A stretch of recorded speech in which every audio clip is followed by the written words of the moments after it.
Welcome and good afternoon to this program of Radboud Reflects and LUX on the day after. And then of course I mean the day after the US elections of this year. And well, I don't know about you, but I stayed up until the evening and then I woke again at 5 and I was yet again, just as 4 years ago, surprised. And we'll be speaking about the results of the election in this program. My name is Jorrit and I will be your host for the upcoming 1.5 hours. So you might have been watching the elections and you might have heard on the news that this morning the landslide victory the Democrats in the United States were hoping for did not happen. Rather, Donald Trump already claimed a victory. They haven't counted all the votes yet, but that didn't stop the president from announcing that they can't catch us. The Democrats can't catch us. We are winning in all the battleground states. So that's curious to say the least. Yet on the other hand, Joe Biden is still hopeful that he might win the elections. And, well, we're curious. The results are still pouring in and we'll see what will happen. But nevertheless, we will talk about the preliminary results. So we'll talk about polling, mail-in voting, the election results, and look ahead, especially on what it means for the state of US democracy.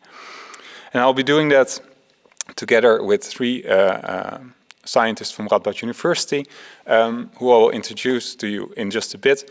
But it is important to bear in mind that I'm not the only one asking questions, and you can join, you can join as well to ask questions. And you can do so by going to www.menti.com, and then you can enter a code, and the code is 9370448.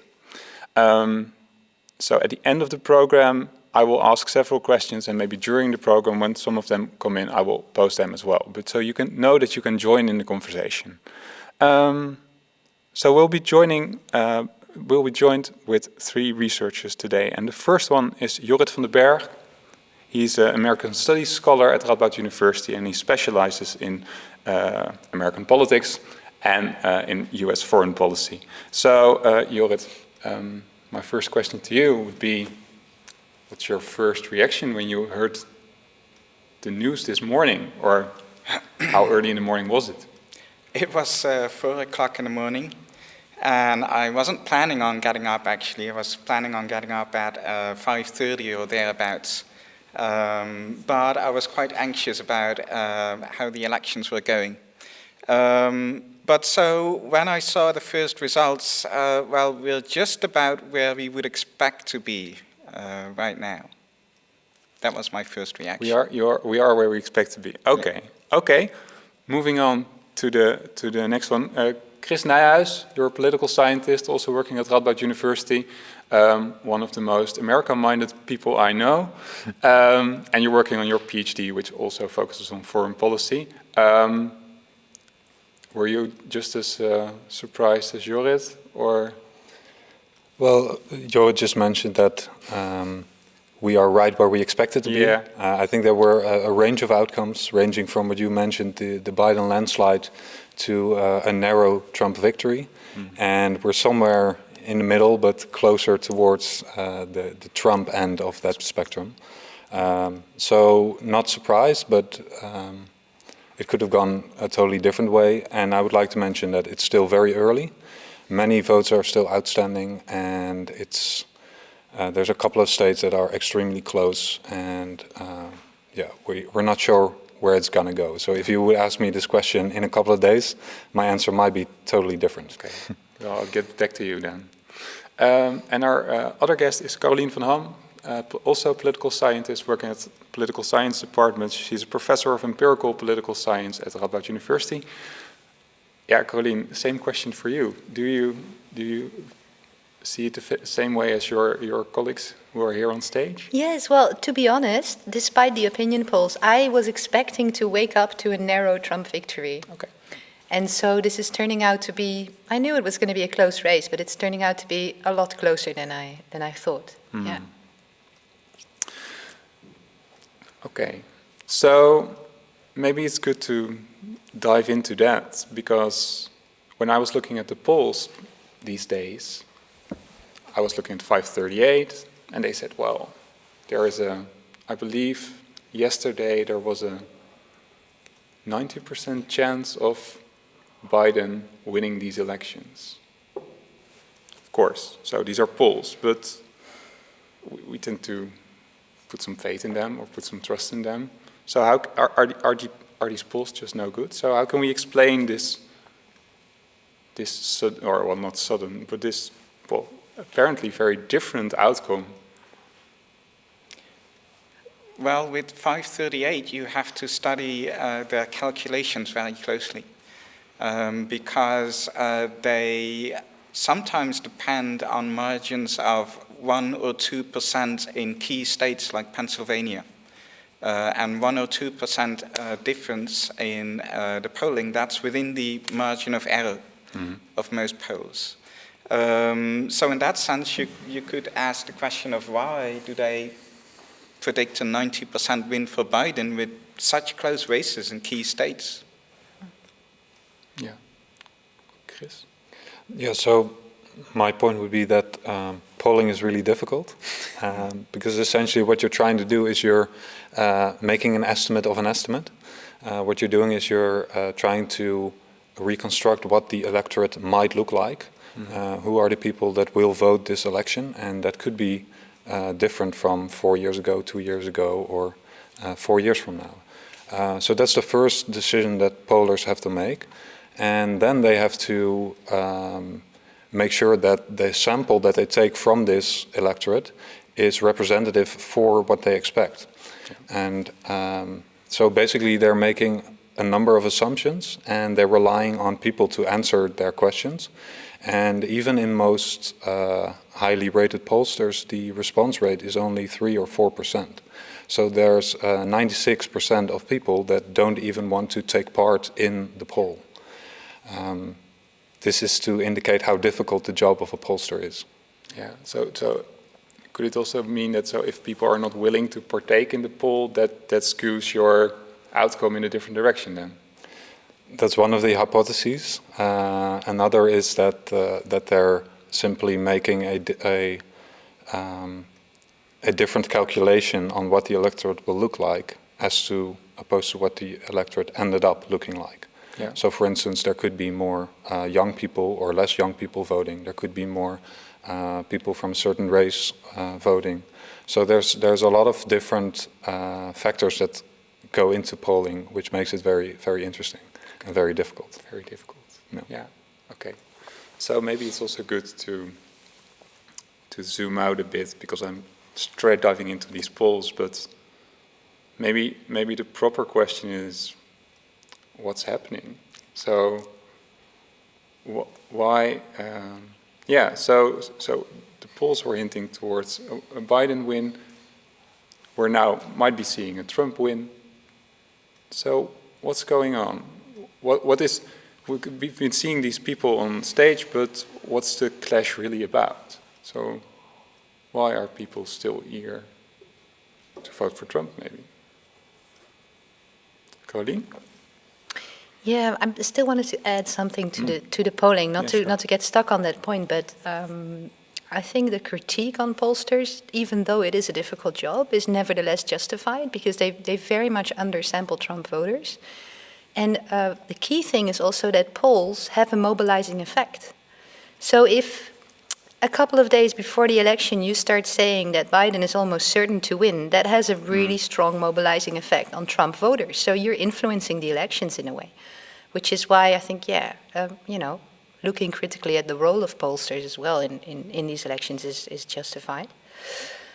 What this election is about? Well, of course, COVID, the economy, Trump's foreign policy, I would say, and a mix of those, and his cultural agenda. Jorrit, you're nodding heavily. What's that? You're nodding heavily. I think so too. Well, foreign policy, I'm not too sure. I don't think that played as big of a role in some of the last couple of elections. Definitely COVID and the economy. And actually, I had expected that due to COVID, lots of older people would not come out and vote for Trump because of their anxiety about COVID. That was one of the expectations. I don't know where we stand with older voters, but that was one of my expectations. Social relations or cultural, the culture war is definitely also a very important theme. Mm-hmm.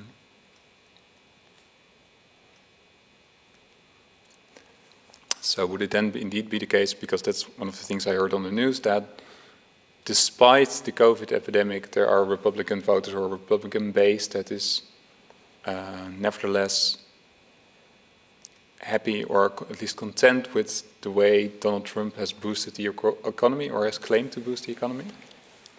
Well, actually, if you're going to put your faith in polls, what you will see is that during the 4 years that Trump has been in power, the bandwidth of his job approval has been extremely narrow. It's been anywhere from 39 as a low point to 44, 45 as a high point. And even during the COVID epidemic, it has been extremely narrow. So right now, it's somewhere between 43 and 44%, I think. What this indicates is that the US is an extremely divided country. And the rate of partisanship has increased immensely in the last couple of decades, which is reflected in how close the elections are. I would like to add that, in fact, the elections aren't that close if you would compare them to Dutch standards. Because if we would use the Dutch system on the US election, Biden would win easily. Even right now, when not all the votes are counted, he's already ahead by 2 million votes. And the expectation is that the late counted votes will be in his advantage as well. So his gap would widen. The way the American system is set up, you are automatically get a different outcome. And this is borne out by the last few elections, in which a number of times the Republican candidate has become president, even though the Democratic candidate has gotten more votes nationally. Yeah. I agree and disagree with that. I agree that due to the locality of voting, there's somewhat of an advantage to Republicans also in the Senate. What I'm skeptical about is that if you would change the system, that you would still get the same outcome, so that you would still get 2 million plus votes for Biden. If you change the system, you change strategic choices that voters make. So we don't know what would happen if you change the system. So that's the part that I'm a little bit more skeptical about. Yeah, and we don't know. It could go either way. You know? Yeah, the margin could get even higher. Yeah, definitely. And you're very right about the Senate. The difference in the proportionality of the number of seats compared to the number of votes is even starker in the Senate than it is on the presidential level, I would say. Yeah. So there are people online already asking things about the poll, so let's just stick with that. One of the questions is, why were the polls and predictions so optimistic about the Democratic landslide victory? Hard to say.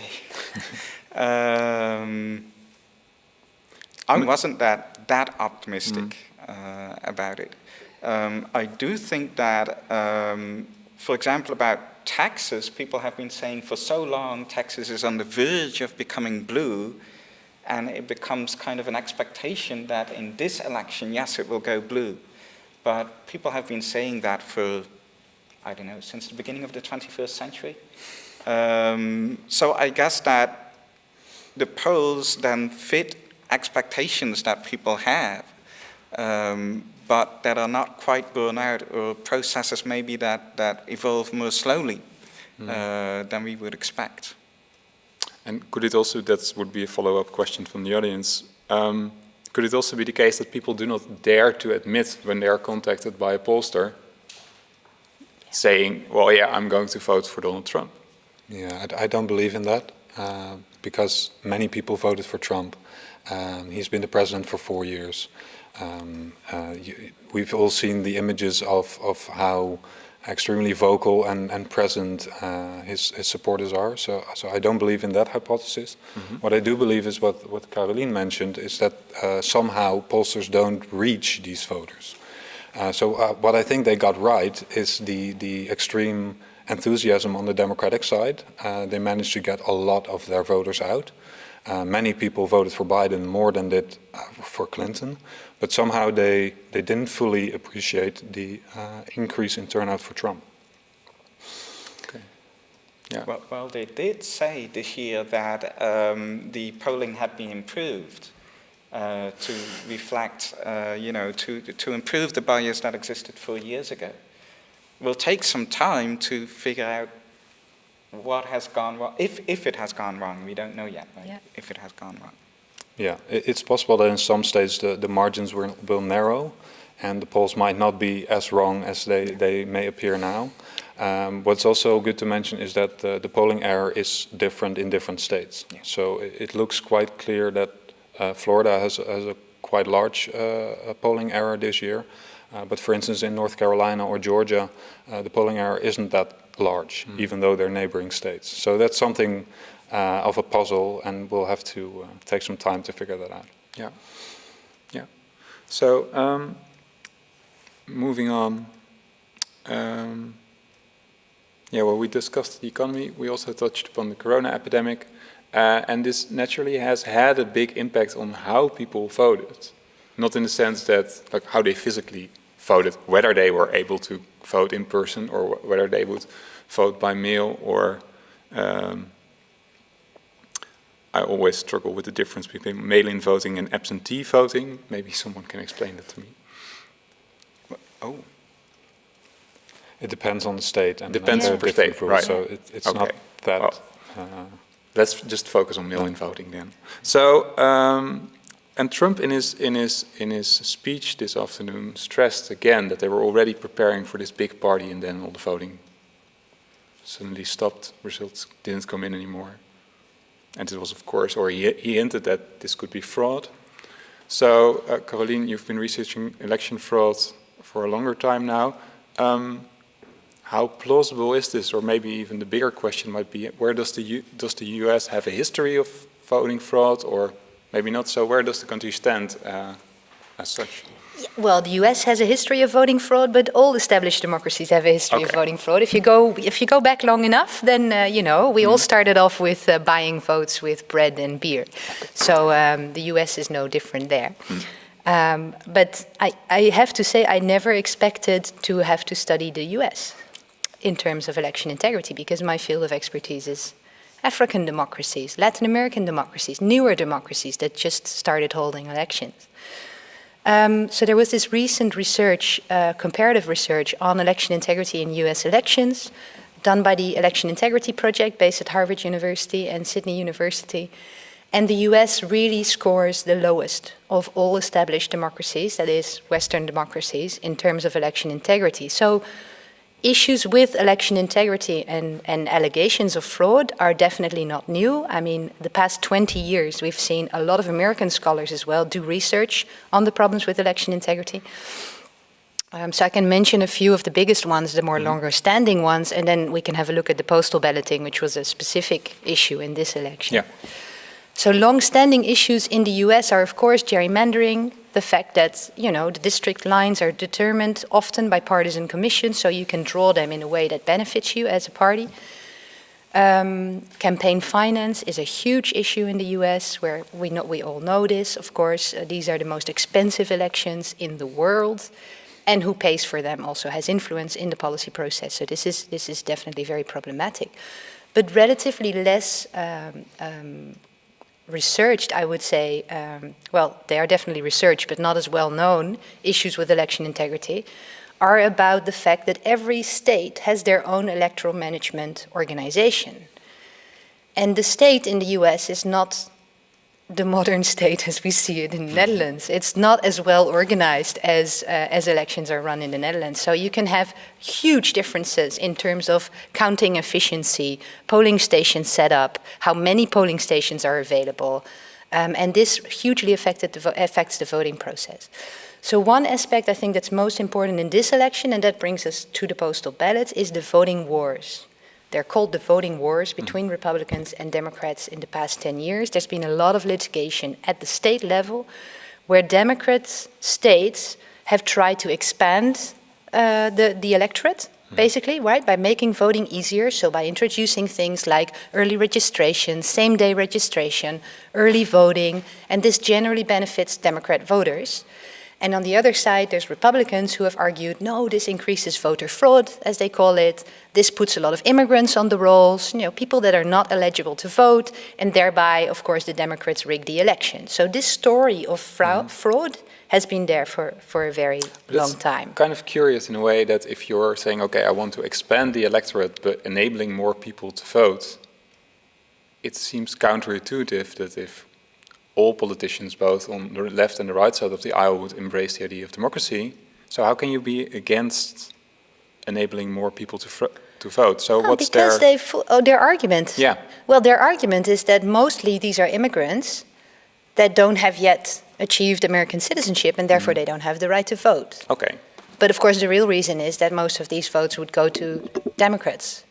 So it very much benefits the Republicans to have this story, let's say, like that. So, yeah.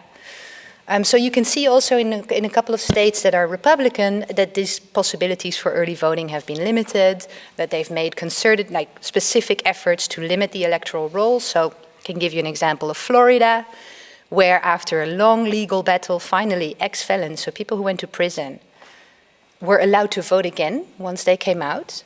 Yeah. Then about 4 weeks before the election, all of a sudden the state governor announced that, they're now allowed to vote, but they do have to pay their outstanding fines. Before they were allowed to vote. Yes, but the administration system in Florida is so crappy that many people don't even know how much they owe. And if you're a poor black voter, you're not going to check, you're just not going to vote, right? So then celebrities came forward, like James LeBron, this famous basketball player, and other celebrities, and offered to pay the fine so that people could go. But you can see this is really, really a targeted effort at trying to limit, not have those people vote, basically. And then, of course, in the recent election, we have the postal ballots, and there's been a lot of issues about that. And there I have to say the Republicans do have a point, sadly. So elaborate. So of course with Corona you have to do postal ballots. It makes total sense. People that are older, that are vulnerable, they need to be able to vote by mail. And in a couple of states this has been done for a long time. So they've got a well-developed system basically where they can also track when someone has sent off their ballot. So they know when votes go missing that they are actually missing. This is really important, right? So you can't have a mailman just hide a couple of bags of votes. No. You need to be able to track those. And so this is well organized. But there's another problem with postal ballots, which we're going to see in elections in the Netherlands as well, and we're going to have to face this issue, which is that the secrecy of the vote is no longer guaranteed. No. And this is a problem in itself. So this is something, and this is not something the Republicans say as a problem, right? The Republicans rather suggest that ballots can go missing and also have a partisan agenda there. But yeah, protection of ballot secrecy is super important, and postal balloting allows people to put other people under pressure. So if you have very tight-knit communities, there's evidence from the UK that vote buying and voter intimidation actually occurred making use of postal ballots. Yeah. So yeah, it's tricky. I would like to push back a little on your claim that the Republicans have a good point about the fraud in mail-in balloting. The Republicans under Trump actually established a commission that audited tens of millions of ballots in recent elections, and they identified 9 cases of voter fraud. So the claim that Republicans make that it's going to influence the election, that there is widespread mail-in voter fraud, is simply not borne out by the evidence that they themselves were looking for. So I think that's important to mention. One of the other things that I would like to add is that one of the other issues regarding the access to vote is the closure of polling locations. We in the Netherlands are used to going to our polling location. Maybe there are 5 people in front of you in the line, and within 10 minutes you voted and you're going back home or back to work.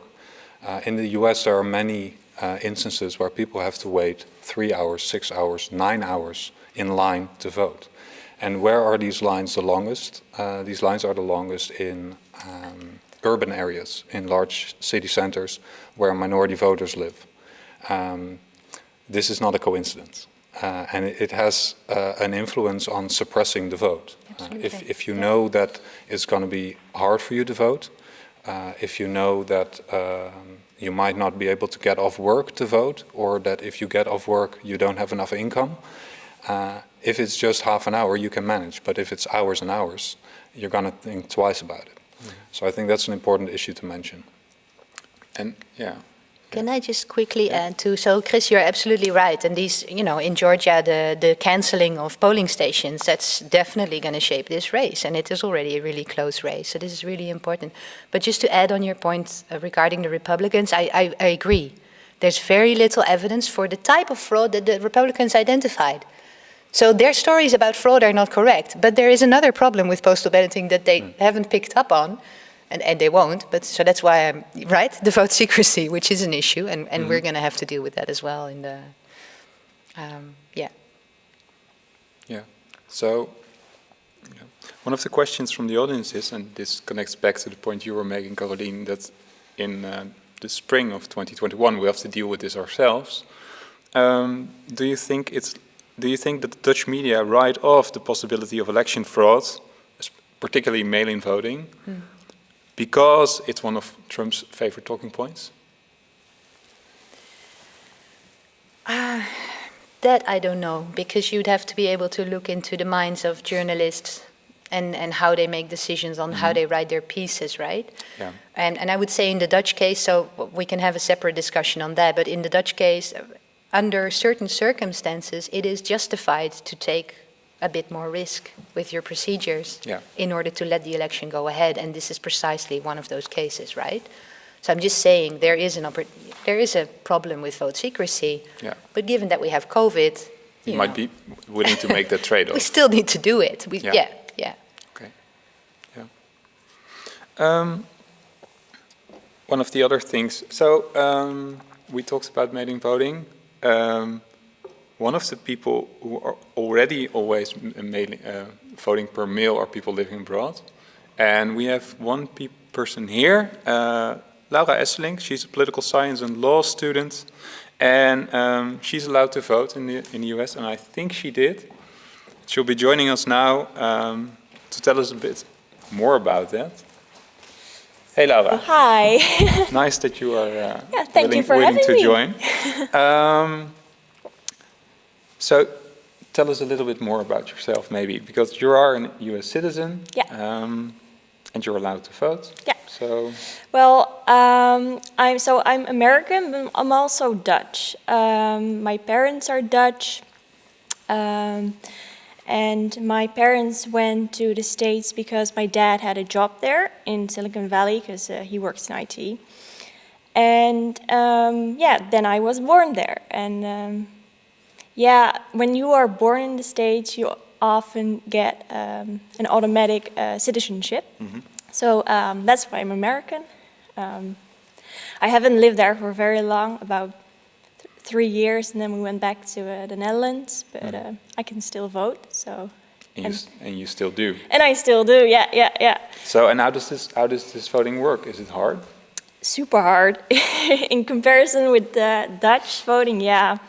Because, well, first you have to register to vote, which is already weird. No, you're not automatically, you can't vote automatically. First you have to register. There are also ways a bit of terms in which you have to register. So some states you can register by mail, some by email. So that already differs. And then you have to know when you have to register, because there are also, for instance, I think in California you can register up to the day you can vote, but other states it's different, and maybe you're too late and you can't vote anymore.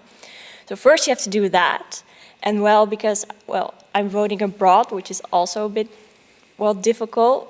First you have to get your ballot, and you can't email it, so you have to mail it, or you have to fax it. And faxing, so I don't have a fax machine to my disposal. Who still does? That's the question. Yeah, exactly. So mailing was actually my only option, and well, there was a bit of a discussion if mailing would work, because there was some news about it not working very properly. So there was a question if your ballot was going to arrive, but I thought, yeah, well, I have to vote anyway. So I just mailed it. And the good thing is you can really check on this site, at least in California, you can check on this site if your ballot has arrived.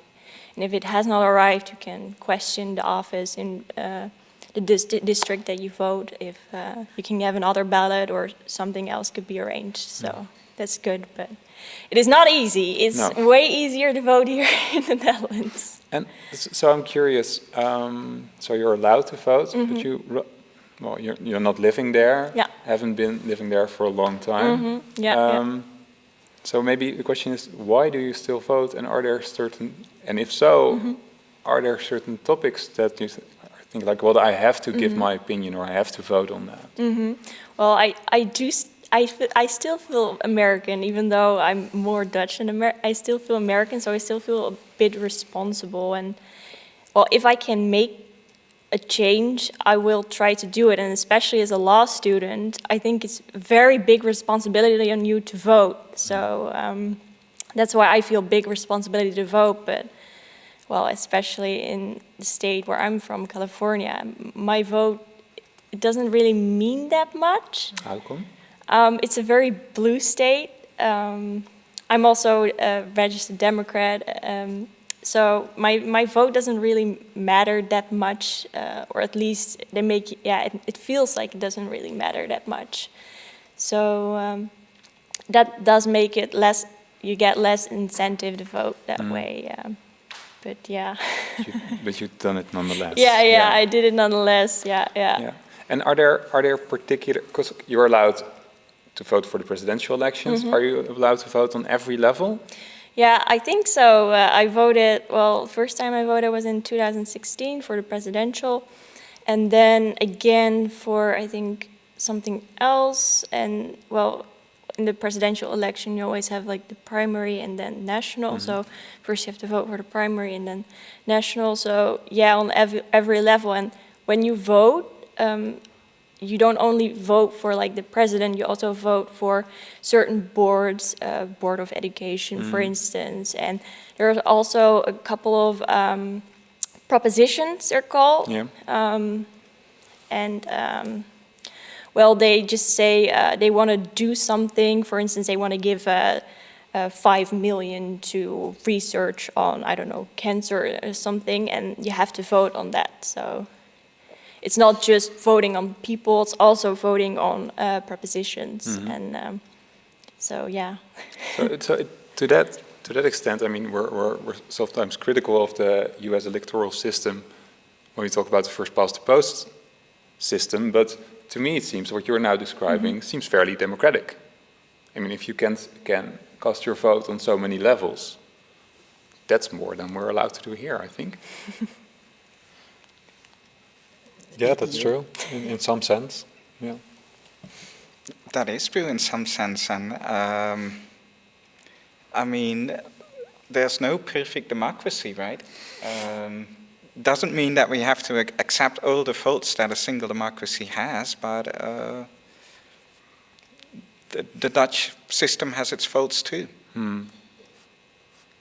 But so these propositions, there was one particular one we talked about earlier. Yeah. What was that one about? Yeah, because it was about platform workers, especially in California. This is a big proposition about platform work. Last year or a couple of years ago, they introduced a new law about platform work, and these workers, they became official workers, which means they got more rights. Platform workers are workers, for instance, they work for Uber and other delivery companies. And if you classify them as independent, they don't really have a lot of rights. And now they had a law which gave them rights because they got classified as worker. And in this election, they got a proposition where they actually wanted to switch them back to independent again. So they got less rights. And I think there was a lot of lobbying from companies like Uber to make that happen. So you can see that it does really impact a lot of people, well, what you vote. So it's not only about people, but it's also about very laws. concrete policies. Yeah, very concrete. Yeah, definitely. So yeah. Yeah, especially California has a long history of ballot initiatives or referenda, propositions as they call them. Yeah. And that's an interesting way of doing things. And this especially was a law that was instituted, and now there's the opportunity to reverse it. Basically, the people were classified as independent contractors or ZZP'ers in the Dutch context. And now the voters have the opportunity to roll that back. What you mentioned is very true. This effort is bankrolled by these big companies. And I looked it up, and apparently they have sponsored this effort for $190 million, which is incredible, which is more than 3 times the amount that the most expensive Senate race costs for one candidate. And the other side of the equation that wanted to keep their rights as full employees, which means they have right to health care, they have right to unemployment benefits, stuff like that. They can't get booted out of their job as easy as they would be as an independent contractor. That effort was sponsored by labor unions, and they mustered up around 19 million, so 1/10 of the budget. So I think this is a perfect example of what Carolien mentioned, that the impact of big money in US politics, unfortunately. Yeah, because it also raises, it seems to broaden the scope of what corporations or these platforms are able to do, because prior you might be able to maybe fund a candidate or fund a particular party, but now this is active involvement in policies. Or is this not something novel? Active involvement in policies? Yeah. Well, no, of course there's lobbying, but, yeah. but now it's more out in the open in a way. Yeah, this case I think is especially important for Uber because they're afraid that this will, of course, pass on to other countries, right? So they're trying to maintain their position, and that's why they're willing to spend so much money.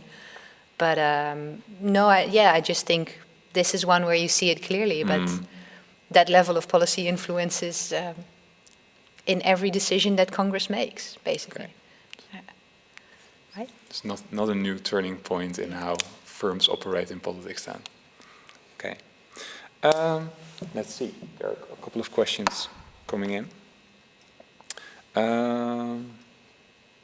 Yeah. Okay. So one is, Donald Trump is often blamed for dividing the United States. But to what extent is Trump really the one to blame? Is he the dividing figure, or is he just a product of an already divided country? Both. Both? Yeah. Okay. I mean, as you mentioned earlier, this polarization has been going on for decades. You can trace it back to Watergate, the Vietnam War, back to the 1960s.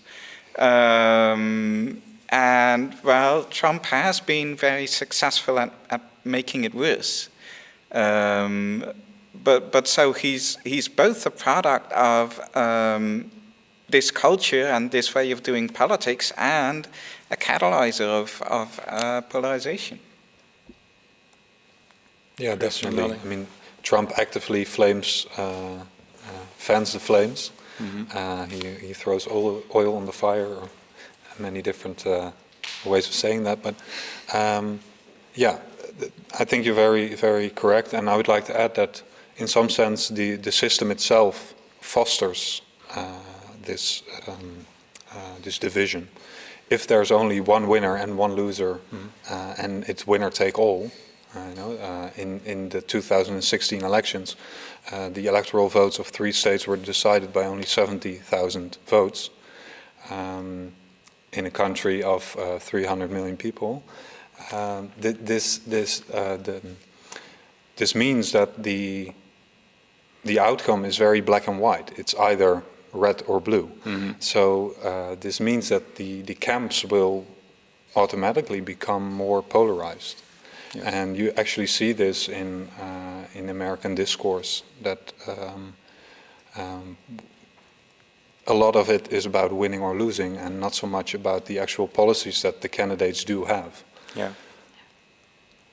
And are very consequential. Yeah, that's true. But still there are other parties participating. I mean, you have the Green Party, I think the Libertarian Party is still on the roll, but they simply do not serve us because of the system, or? Yeah.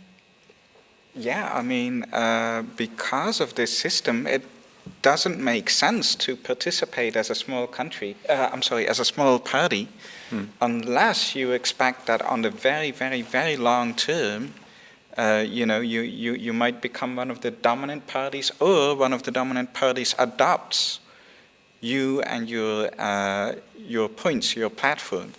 But other than that, the way the system is designed stimulates a two-party system. There's no law that says there have to be two parties. That's just a consequence of how the system is designed. Yeah. Yeah. So, Laura, that brings me back to you for a final question, maybe. I mean, you're one of the few persons who's allowed to vote in both these systems. Is there a particular one you prefer? Yeah, I think the Dutch one I do prefer. It's hard to say because I grew up here, so I don't know. I think you favor the thing in the state you grow up. So I think it's hard, but I see a lot of negatives in the American system from my point of view. Like you said, with the money throwing, and I don't know, and just if you look at the candidates, the way they debate, and it's not about what's. It's about mud throwing. It's not about what's important, like the points they are making. It's an against Trump vote. If you vote for Biden, nobody really knows what he stands for. It's divided, and I don't know. I could see like a civil war or something like that happening because it's just so divided. So yeah, I don't really like this system at all. So, yeah. Okay, well, maybe there's hope for change. We'll be touching upon that as well. So thank you for joining us. I'm very happy that you're here. And okay. We'll continue the conversation. It's not... Do we have an update? Do we have an update? Well, we might. Let's see and find out. I can check whether there's an update. And I think we can even see this online, yeah.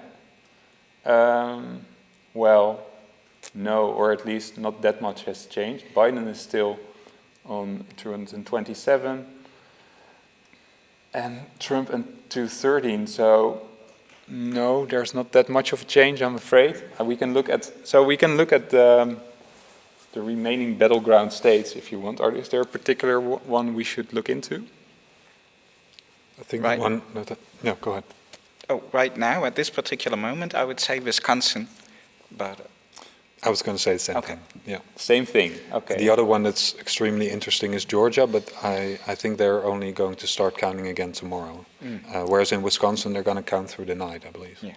So, why were you both so vehemently arguing that we look at Wisconsin? What's particular about this state? It's more, to me, it's more the timing than the state. Probably very soon we will know what the outcome is going to be. It's extremely close. And I also feel that it could be representative for the Rust Belt states. So if we know more about Wisconsin, maybe we will also know a little bit more about Michigan, for example, or Pennsylvania. So for me, it's more about the timing than about Wisconsin itself. I agree. It's at this point it's the closest state, but also it's interesting in a historical perspective because it was the most surprising win for Trump in 4 years ago. People did not expect Trump to win there, and Hillary Clinton and her campaign were heavily criticized for not campaigning there last time around. This time around, it was very different. Both campaigns were there extensively, but it's still quite close. So that's very interesting to me. Yeah. You can also look at the other ones. But in both of these states, okay, in Wisconsin, Trump still has Biden has a very slight lead. But in Michigan, Trump is in the lead again. So, and you also mentioned Georgia, Chris? Yeah. Yeah, so the interesting thing about all of these states is that the margins are very close. Yeah. And what it all comes down to is what are the votes that haven't been counted yet? What type of votes are they? So are they election day votes? Are they early votes in person? Or are they mail-in votes? And in which part of the state are they located? Are they located in the urban areas, which is true for, I know it's true in Georgia and in Pennsylvania and actually in Michigan and Wisconsin as well. Mm-hmm. Georgia right now doesn't look that close, but basically all of the outstanding vote is in those urban areas. So there is still a chance that it flips to Biden. So the remaining 8% might tip towards the Democrats. Yeah, and what's important to note is that the percentage of votes is actually an estimate. So when they say 8% is outstanding, some news organizations mean 8% of precincts, localities where people vote and the votes are counted at that level. And some mean according to their estimate of what the turnout will be, the number of votes. Nobody knows for sure. Okay. And that's one of the things that makes this election so interesting and unpredictable. Carolien? Yeah, I agree. And I think what also makes this election, of course, to return to the postal ballots, is that in some states, postal ballots can only be counted still when they arrived on election day. In other states, they can be still counted up until a week after the election. So for some states, we're going to have to wait a really long time. And North Carolina is one example where we're probably going to be waiting for the results for quite some days still to come in. And because Trump was talking in his speech about, okay, we're going to the Supreme Court to address these cases of fraud. I'm not sure what he meant by that, but does this, for instance, imply that he would say, okay, I'm going to the court to find some kind of tipping off point. So, okay, now we're not going to vote, and these votes will not be counted anymore? I think that's what he meant. So the Supreme Court has done 5 decisions leading up to the elections that related to electoral procedures. And interestingly, none of them were motivated by election integrity, because the Supreme Court holds that states should decide their electoral procedures. So they were motivated, most decisions were motivated by that. And so that meant in Georgia, they stuck with the decision of the state to only count ballots up until the day of the election. And in North Carolina, they decided to stick with the state, that they could be counted up until the 12th of November, I think. So that's going to be a long time. But in Pennsylvania, for example, the court had 2 decisions, and they can be explained a little bit contradictory. So there is an opportunity for litigation if Pennsylvania is close, and if Trump could win there, then he could take that as an opportunity to say, to start another case, basically. Yeah. And could Pennsylvania then become what Florida was during the Bush Jr. Al Gore struggle? Yeah, that depends where the tally stands at that point, right? Yeah. So if tomorrow we know Georgia, we're going to know a lot more already, I think. Yeah, and it's important to note that there's basically no sound legal argument for especially the case in Pennsylvania, where the Trump campaign is arguing that they should just stop counting on the day of the election. There's no precedent for that. There's no legal basis for it.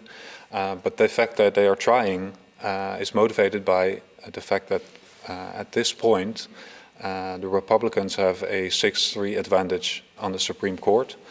5 of which are extremely conservative, 3 of which have been appointed by President Trump. And basically, they're giving it a shot.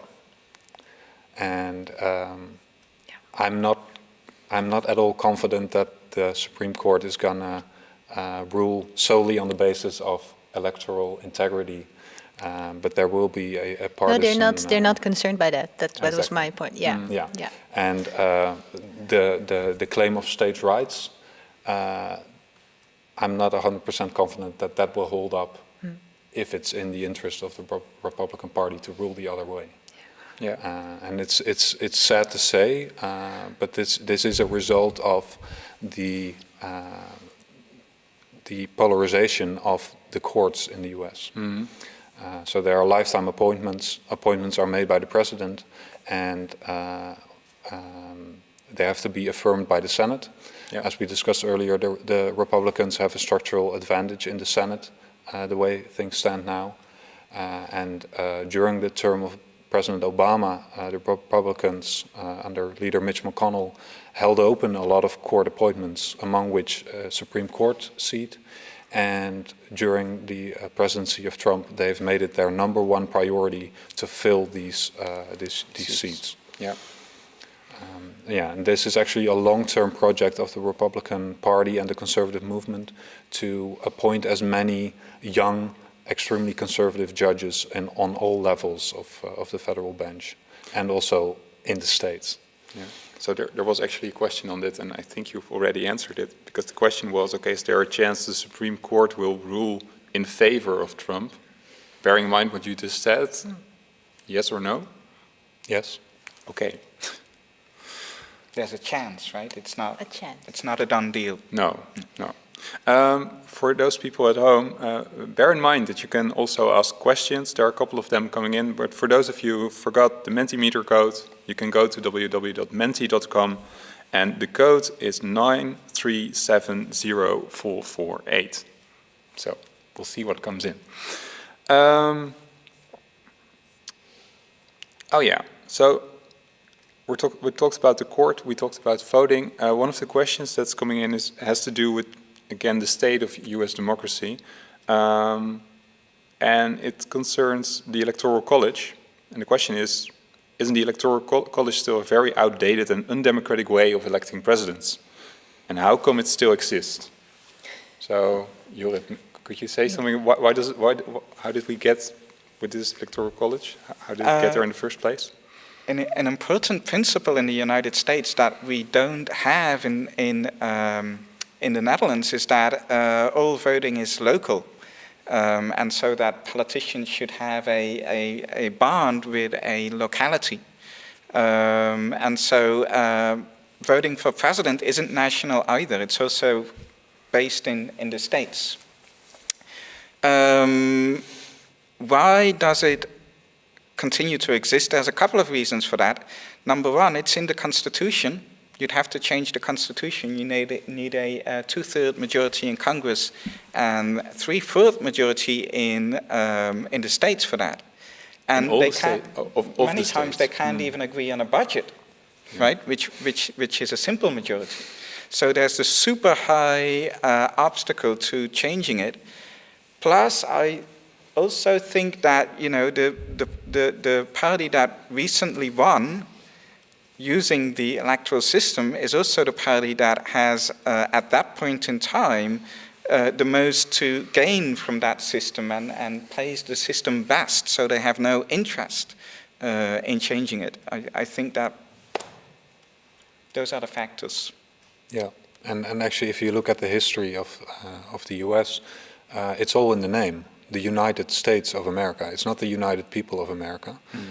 America is a nation built up of states. Yeah. So the whole system is designed around the idea that states are the most important unit within that nation. And that explains why we could go into the history of how the system actually came about, which is extremely interesting, but I don't know if we have the time.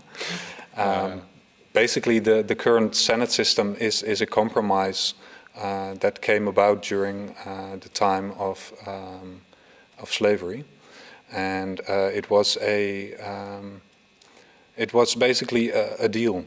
So the smaller states, the rural states, got the 2 senators each. All states actually have 2 senators each. So Kamala Harris, who is the senator from California, represents with her colleague 40 million people, and the two senators from Wyoming represent around 600,000 people. They each have the same number of votes in the Senate. So this is just to show how the system is set up and what the reasons are behind it. Yeah.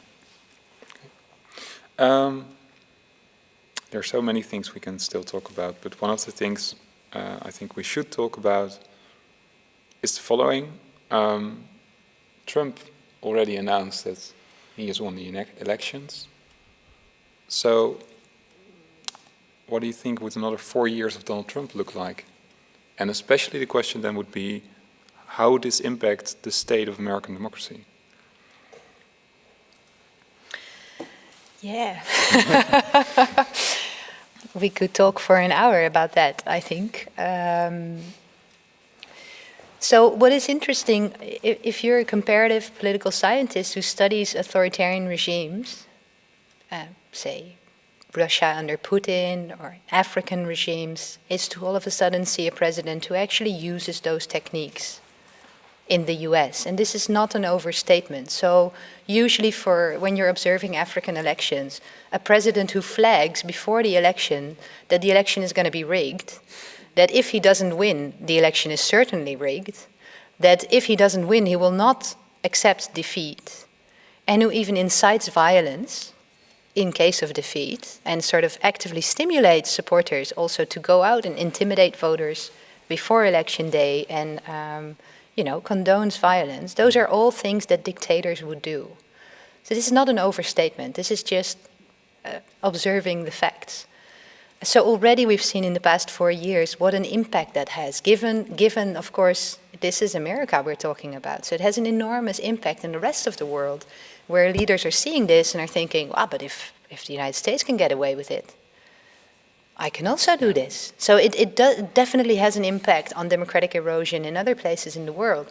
And if we get another 4 years of Trump, yeah, just count on this to get worse. I mean, I would not be surprised, for example, if he wins, he will try to abolish term limits and try to run for a third time, just to give you an example. So I think we're in dire straits. Just one final thing, though. If Biden wins, that doesn't mean that things are solved, of course, because this extensive polarization that both of you discussed as well, it's going back a really, really long time. This is such a deeply divided country, where both sides of the political spectrum have sought to rig and tweak institutional rules in their favor, and that's both Democrats and Republicans. Okay, the Republicans have been more successful with the Supreme Court, but the Democrats have tried as well in terms of gerrymandering, in terms of influencing who gets to vote. So if you can't agree as opposite parties on the basic rules of the game, democracy is really at risk. And so Biden is going to face an uphill battle as well, should he win. And so indeed, so this to some extent it might hold for both parties. So what can the parties do? So indeed, say let's assume that Biden would win. What can the Democratic Party then do and together with Biden, to bridge this enormous gap that has emerged between the American people? Look, it's complicated, but I think two things are needed for sure. A national reconciliation process, because it's gotten to that stage. I think they should ask South Africa for help and actually try and get people talking to each other again. And the other question is, hopefully, if Biden wins, hopefully he won't expand the Supreme Court and then start packing it with Democrat judges, because that would be continuing this game of rigging institutions in your favor. So I think there needs to be a national conversation about, hey, what rules do we actually agree on? But that's, of course, really complicated to do. Chris, Jorrit? Yeah, I think the thing that I find worrisome, which is also, I think, but you know more about that, a characteristic of some authoritarian or very young democracies, is that at this point it seems as though Democrats and Republicans don't recognize each other as legitimate kind of participants in the democratic process. And that is a point that you would want to go back to, that if one of the two loses, the loser will still think, well, hey, victory for democracy, right? So, yeah. And that's missing at the moment. Yeah. Chris? I have a lot of thoughts about this, but I'll limit myself to saying that the only way things will actually change if both parties have an incentive. I think you were correct earlier on, Jorrit, in saying that. Right now, the party that has recently won has the incentive to keep the system intact. Because of the way the results look now, there's a big chance that the Republicans are going to be in control of many of the local parliaments, the state parliaments, which means that they control the rules of the elections for the coming cycle. They will also control the redistricting process in many states. Redistricting is done every 10 years based on the outcome of the census. And this is the year that, is crucial for the next 10 years of voting districts. So the hope of many pro-democracy groups was that there was going to be a democratic landslide, because regardless of both parties sharing a lot of the blame historically, in the past, the recent history, the Republican Party has been much more aggressive about changing the system in their advantage. As you mentioned earlier, the Democrats have an incentive to expand the electorate, to expand the access to voting. And if they would have won many of those races, they would have had the chance to fix something. And actually, Virginia, which has recently become a blue state, has passed a referendum on an independent commission to do the redistricting for them. If that hadn't passed, the Democrats would have had total control over the system, but the voters actually chose to hand that over to an independent commission. Unfortunately, there's a chance that it will end up in the Virginia Supreme Court. It's a long story, which is controlled by Republicans. So actually one of the issues that Biden will have if he wins, which there's still a chance, is that the Senate is most likely to remain in Republican hands. This means that there will be divided government. Senate is in charge of, among other things, judicial appointments. But also if you want to change anything, if we're talking about substantive issues, you're going to need approval of both the House and the Senate. The Republicans during the second term of Obama, and actually during the first term of Obama, had the stated objective to make sure that Obama didn't win anything, that he couldn't pass anything. It's very likely that they will have a similar strategy with Biden. So I'm not at all optimistic about things to be done at the federal level, and things that can be done at the state level depend on the outcomes of the state elections. Yeah. So even if Biden would win, you would fear that we have the situation again that there's this gridlock or deadlock within Congress. Yeah, and actually, I think you can expect in especially many of the southern states that the restrictions on voting will become even stricter, because North Carolina and Georgia have now become competitive on the presidential level. I expect that the Republicans will try even harder to disenfranchise Democratic voters, and especially minority voters. So I'm very pessimistic about that. And this is not even talking about other substantive issues outside of the impact on democracy. Yeah. So there's a question on foreign policy. So one of the questions is, and it's not so much about US foreign policy, but rather how other countries respond to the United States. And one of the questions is, how should we interpret the silence of Western democratic nations when a US president proclaims, stop counting votes per mail,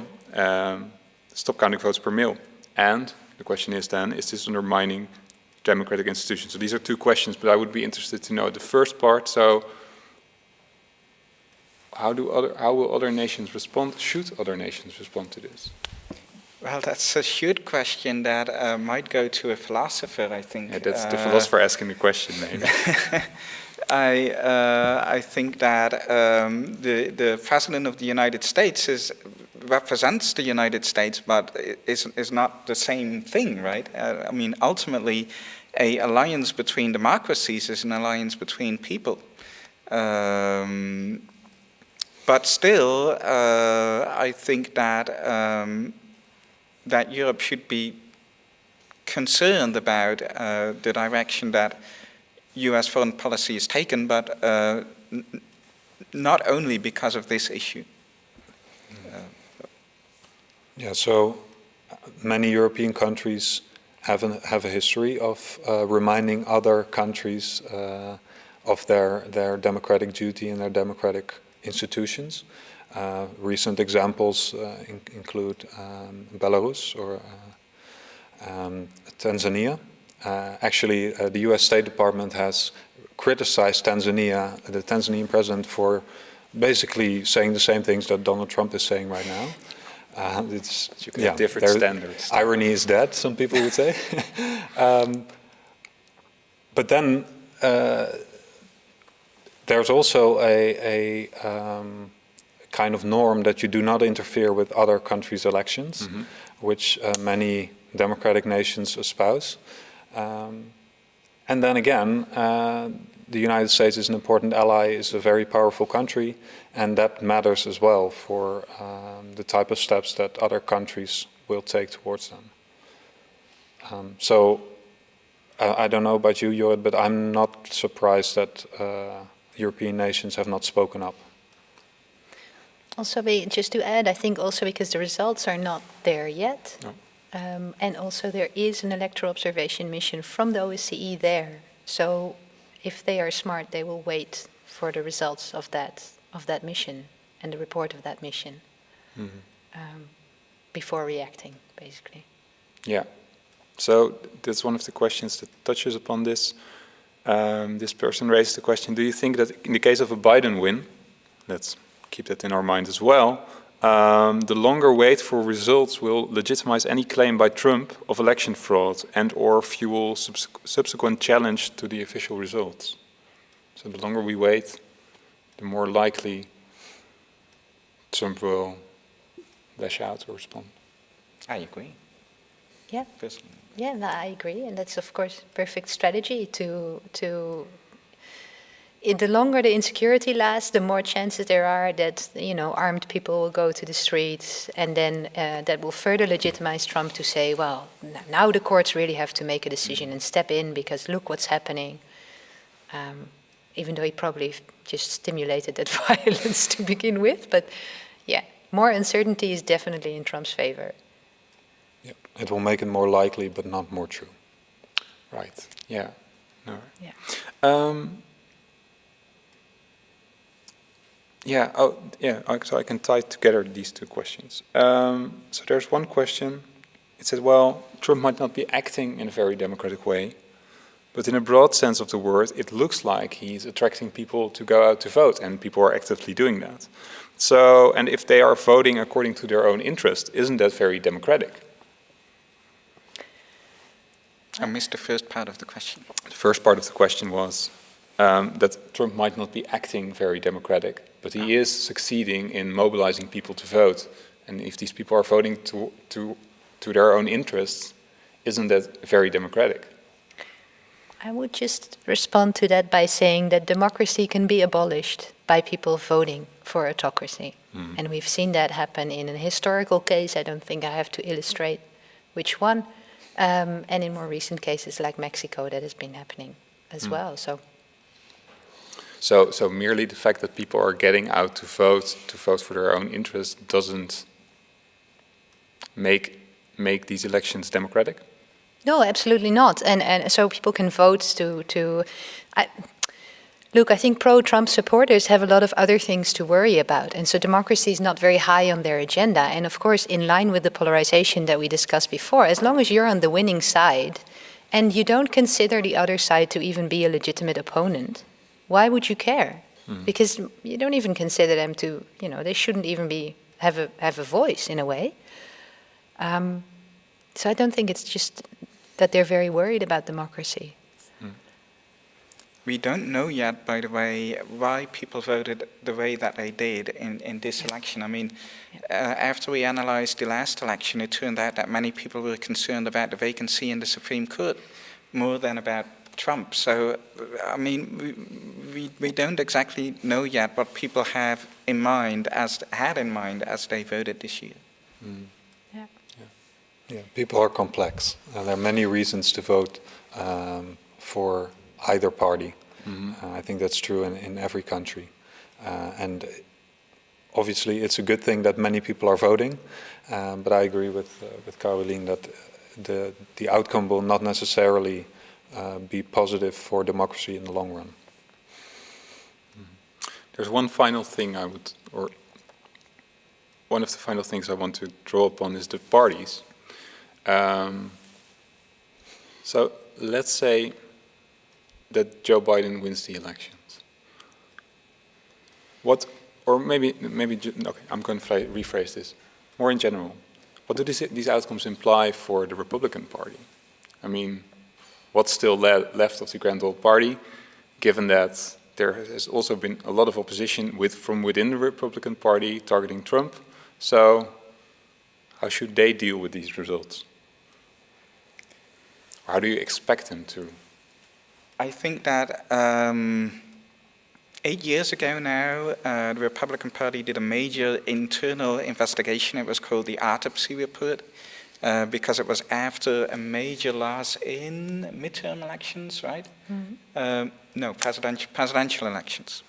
And I think that their conclusion still hold. Their conclusion was that the demographic trends in the United States favored the Democratic Party.